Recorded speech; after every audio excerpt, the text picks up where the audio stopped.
السلام علیکم ورحمۃ اللہ وبرکاتہ۔ درس فقہ کے سلسلے کی آج کی ہماری یہ دوسری کڑی ہے۔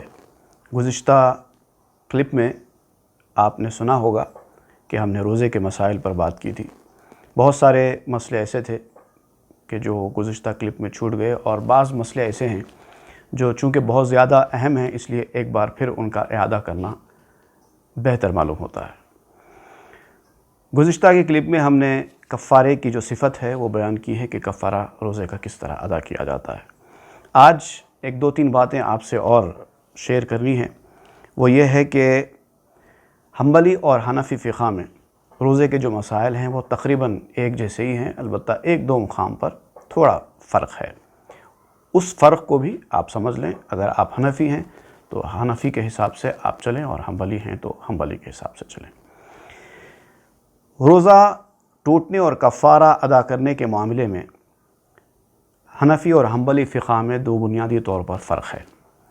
پہلا فرق جان لیجئے کہ حنفی فقہ میں کھانا پینا اور صحبت کرنا، یہ تینوں ایک ہی زمرے میں شامل ہیں۔ یعنی اگر بھول کر کیا جائے تو روزہ نہیں ٹوٹتا، اور اگر قصداً کیا جائے، جان بوجھ کر کیا جائے تو روزہ بھی ٹوٹ جاتا ہے اور کفارہ بھی لازم آتا ہے۔ جبکہ حنبلی فقہ میں صحبت کرنے اور کھانے پینے کو دو علیحدہ علیحدہ زمروں میں رکھا گیا ہے۔ حنبلی فقہ میں یہ ہے کہ اگر کوئی آدمی رمضان شریف میں حالت روزہ میں بھول کر کچھ کھا پی لے تو اس کا روزہ نہیں ٹوٹتا، لیکن اگر جان بوجھ کر کھائے تو اس کا روزہ ٹوٹ جاتا ہے، لیکن اس کو کفارہ ادا کرنے کی ضرورت نہیں پڑتی۔ صحبت کے معاملے میں، صحبت کرنے کے معاملے میں، ہم بستری کرنے کے معاملے میں ذرا اس میں زیادہ سختی ہے۔ جیسے کہا گیا ہے کہ کوئی آدمی اگر جان بوجھ کر ایسا کرے تو اس پر کفارہ بھی عائد ہوگا اور اس کا روزہ بھی ٹوٹ جائے گا اور اس کو قضا بھی ادا کرنی پڑے گی۔ لیکن اگر بھول کر وہ کرے ایسا تو کفارہ ادا کرنے کی ضرورت نہیں ہے، بلکہ صرف قضا روزہ رہنا ہوگا۔ بنیادی طور پر یہ فرق ہے۔ اس کے علاوہ دانت کی صفائی کے مسئلے پر بھی تھوڑا سا اظہار خیال میں کروں گا۔ وہ یہ ہے کہ دانت کی صفائی اگر مسواک کے ساتھ کی جائے حالت روزہ میں تو اس سے روزے پر کوئی فرق نہیں پڑتا، بلکہ روزے میں بھی مسواک کرنا سنت ہے اور اس کو بہتر بتایا گیا ہے۔ لیکن مسواک چونکہ لکڑی کا ہوتا ہے، لہٰذا لکڑی ہی اس کے لیے استعمال کی جانی چاہیے۔ لکڑی کے علاوہ کچھ اور آپ استعمال کریں گے، جیسے کہ برش وغیرہ ہے، یہ لکڑی کا نہیں ہوتا، تو اس کے بارے میں علماء نے کہا ہے کہ ایسا کرنا مکروہ ہے، کیونکہ سنت میں اس کا ذکر نہیں ملتا۔ اور اس میں بھی اگر آپ ٹوتھ پیسٹ کا استعمال کریں گے تو پھر اس سے روزہ خراب ہو جائے گا، کیونکہ اس کے اثرات حلق میں جاتے ہیں، اور حلق میں کسی چیز کا اثر جائے گا تو روزہ ٹوٹ جائے گا۔ اس کے علاوہ جو باتیں روزہ توڑنے والی ہیں لیکن اس سے صرف قضا لازم آتی ہے، کفارہ لازم نہیں آتا، ان پر بھی تھوڑا سا اظہار خیال آج ہم کر لیں گے۔ ایک تو یہ کہ بھول کر کھانے پینے سے چونکہ روزہ ٹوٹتا نہیں ہے، لیکن کوئی آدمی یہ سمجھ کر کہ میرا روزہ ٹوٹ گیا ہے، اگر اور کچھ کھا پی لے تو اب یہ روزہ ٹوٹ جائے گا، لیکن اس سے کفارہ لازم نہیں آئے گا۔ کلی کرتے وقت یا غوطہ لگاتے وقت پانی میں اگر حلق میں پانی اتر جائے تو اس سے بھی روزہ ٹوٹ جاتا ہے، کفارہ ادا کرنے کی ضرورت نہیں ہے۔ ناس لینا یا پھر سر یا پیٹ کے زخم میں لگائی ہوئی دوا کا پیٹ یا دماغ تک پہنچ جانا، اس سے بھی روزہ ٹوٹ جائے گا۔ کان یا ناک میں دوا یا تیل ڈالنا، اس سے بھی روزہ ٹوٹ جائے گا۔ حقہ پینا حالت روزہ میں یا سگریٹ پینا، اس سے بھی روزہ ٹوٹ جائے گا۔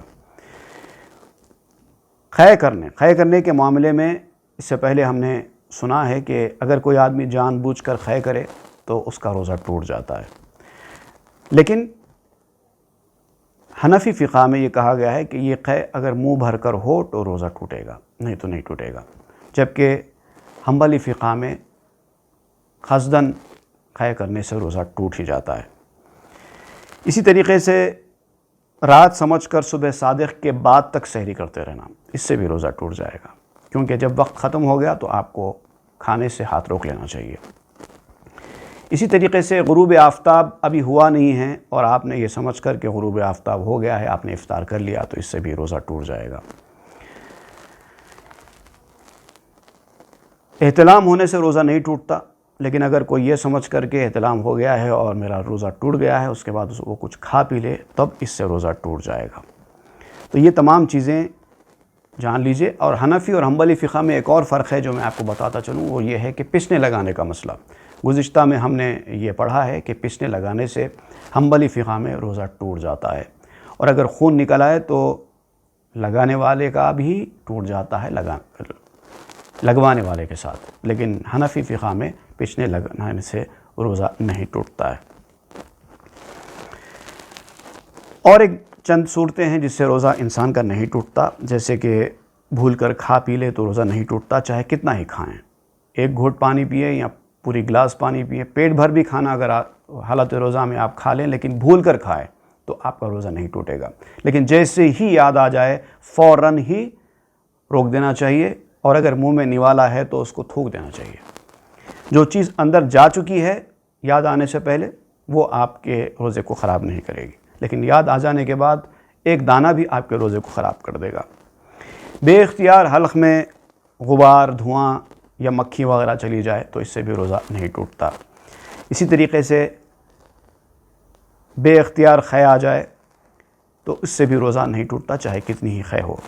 احتلام سے بھی روزہ نہیں ٹوٹتا، دانتوں سے خون نکل کر حلق میں پہنچ جائے تو اس سے بھی روزہ نہیں ٹوٹتا، لیکن تھوک پر غالب نہ ہو تو روزہ نہیں ٹوٹے گا، کیونکہ خون اگر غالب ہو جائے تو اس سے روزے میں خرابی واقع ہو جائے گی۔ رمضان کا احترام ہر مسلمان پر واجب ہے۔ رمضان کے مہینے میں روزہ ٹوٹ جانے کے بعد بھی لازم ہے کہ آپ باقی دن روزداروں کی طرح رہیں، کھائیں پئیں نہیں۔ اسی طرح جو لوگ روزے سے نہیں ہیں کسی بھی مجبوری کی وجہ سے، ان کو بھی چاہیے کہ جہاں تک ہو سکے روزداروں کی طرح حالت دن کے اوقات میں رہیں۔ بازار میں کھانا پینا تو نہایت ہی بری بات ہے، چاہے آپ روزے سے ہو یا نہ ہو، لوگوں کے سامنے رمضان شریف میں کھانے پینے سے احتراز کرنا چاہیے۔ یہ رمضان کے احترام کے خلاف عمل ہوگا اگر آپ ایسا کریں گے تو۔ روزے میں مکروہات بھی بیان کیے گئے ہیں۔ بعض چیزیں ایسی ہیں جس سے روزہ ٹوٹتا تو نہیں ہے لیکن مکروہ ہوتا ہے، ان چیزوں کا خیال بھی رکھنا آپ کو ضروری ہے۔ بلا ضرورت کسی چیز کا چکھنا، جیسے کہ گزشتہ میں کہا گیا تھا کہ اگر کچھ ضروری چیز ہے، چکھنا ضروری ہے، مجبوری ہے، تو آپ حالت روزہ میں چکھ سکتے ہیں، اس سے روزہ خراب نہیں ہوتا۔ لیکن ضرورت نہیں ہے لیکن آپ کوئی چیز چکھ رہے ہیں یا چبا رہے ہیں تو اس سے بھی روزہ مکروہ ہو جائے گا۔ جیسے کہ چوئنگ گم وغیرہ بھی آپ چبائیں گے تو اگرچہ کہ اس کے اثرات آپ حلق میں نہ اتاریں، اگر اثرات حلق میں اتار لیں گے تو پھر تو روزہ ٹوٹ جائے گا، لیکن اگر اوپر ہی اوپر اس کو چاپ کر تھوک دیں گے، اس کا مزہ بھی نہیں لیں گے، تب بھی روزہ مکروہ ہو جاتا ہے۔ کلی کرنے اور ناک میں پانی چڑھانے کے دوران وضو کرتے وقت بہت زیادہ مبالغے سے کام لینا یا ایکسٹریم جیسا کہ عام حالات میں کرتے ہیں ویسے کرنے سے بھی آپ کا روزہ مکروہ ہو جائے گا۔ روزے کی حالت میں بہت احتیاط کے ساتھ کلی کرنا اور بہت احتیاط کے ساتھ ناک میں پانی چڑھانا چاہیے، تاکہ ایک خطرہ بھی، پانی کا کوئی اثر بھی آپ کے حلق میں جانے نہ پائے۔ اسی طریقے سے استنجا طہارت لینے میں بھی ضرورت سے زیادہ مبالغے سے کام نہیں لینا چاہیے حالت روزہ میں۔ منہ میں پانی تو آپ لے سکتے ہیں کلی کرنے کے لیے، لیکن زیادہ دیر تک منہ میں پانی لے کر نہیں بیٹھنا چاہیے، اس سے بھی روزہ مکروہ ہو جائے گا۔ منہ میں تھوک آ جائے تو آپ نگل سکتے ہیں، اس سے روزے میں کوئی فرق نہیں پڑتا، لیکن آپ منہ میں تھوک جمع کر کے پورا ایک ساتھ نگلیں گے تو اس سے روزہ مکروہ ہو جائے گا۔ سحری کھانے میں اتنی دیر کرنا کہ صبح کا وقت شروع ہو جانے کا اندیشہ ہو جائے، اتنی دیر بھی نہیں کرنا چاہیے۔ دیری کرنے کا مطلب یہ ہے کہ اول شب کھانا نہ کھائیں بلکہ آخر شب کھائیں، لیکن اگر ضرورت سے زیادہ دیر ہو جائے تو پھر اس سے بھی روزہ مکروہ ہو جاتا ہے۔ کوئلہ چبا کر دانت مانجنا، جیسے کہ میں نے برش کے حوالے سے بھی کہا ہے کہ برش کے ساتھ اگر آپ پیسٹ یوز کرتے ہیں تو اس کے اثرات تو آپ حلق تک محسوس کریں گے، اسی صورت میں روزہ تو ٹوٹ ہی جائے گا۔ لیکن اگر کوئلہ وغیرہ اس طرح سے کوئی آپ منجن وغیرہ دانتوں کو لگڑیں گے لیکن اس کے اثرات حلق میں نہ جائیں گے تو روزہ تو نہیں ٹوٹے گا لیکن روزہ مکروہ بہرحال ہو جائے گا۔ اسی طریقے سے افطار میں چونکہ جلدی کرنے کا حکم ہے، اب غیر ضروری طور پر افطار میں دیری کریں گے تو بھی اس سے روزہ مکروہ ہو جاتا ہے۔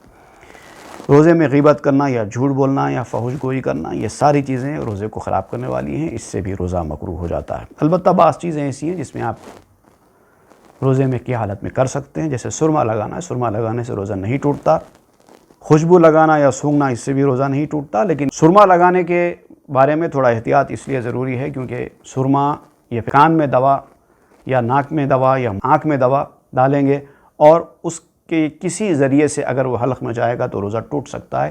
اس لیے احتیاط کا تقاضا تو یہ ہے کہ حالت روزہ میں نہ آنکھ کان ناک میں کسی قسم کی دوا نہ ڈالیں تاکہ وہ حلق میں نہ پہنچے۔ ناک میں تو بہرحال آپ دوا ڈالیں گے تو کسی قیمت پہ حلق میں پہنچنا ہی پہنچنا ہے، تو ناک میں تو کسی قیمت پہ آپ دوا نہ ڈالیں۔ آنکھ میں ڈالتے وقت بھی بہت احتیاط کے ساتھ کہ بہت ضروری ہے تو تھوڑی بہت ڈالیں، ورنہ آپ اس بات کا خیال رکھیں کہ آنکھ کے ذریعے سے بھی اگر حلق میں دوا پہنچ جائے گی تو روزہ ٹوٹ سکتا ہے۔ سرما لگانے میں بھی یہی ہے، اگر سرما آنکھ کے ذریعے بھی حلق میں پہنچ جائے تو بھی روزہ ٹوٹ جاتا ہے۔ اس لیے بہتر یہ ہے کہ آپ سرما سحر کے وقت ہی لگا لیا کریں، اگرچہ کہ سرما لگانے سے روزہ نہیں ٹوٹتا، لیکن کوشش کریں کہ حالت روزہ میں آپ سرما نہ لگائیں۔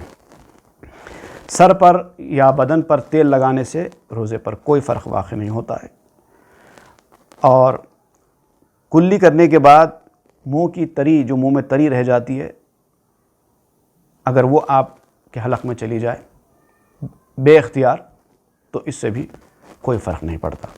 دانتوں میں اٹکی ہوئی چیز اگر آپ کے حلق میں چلی جائے، اگر وہ بالکل چھوٹی سی ہو، چنے کے دانے سے بھی کم ہو تو کوئی فرق نہیں پڑتا، زیادہ ہوگی تو آپ کا روزہ خراب ہو جائے گا۔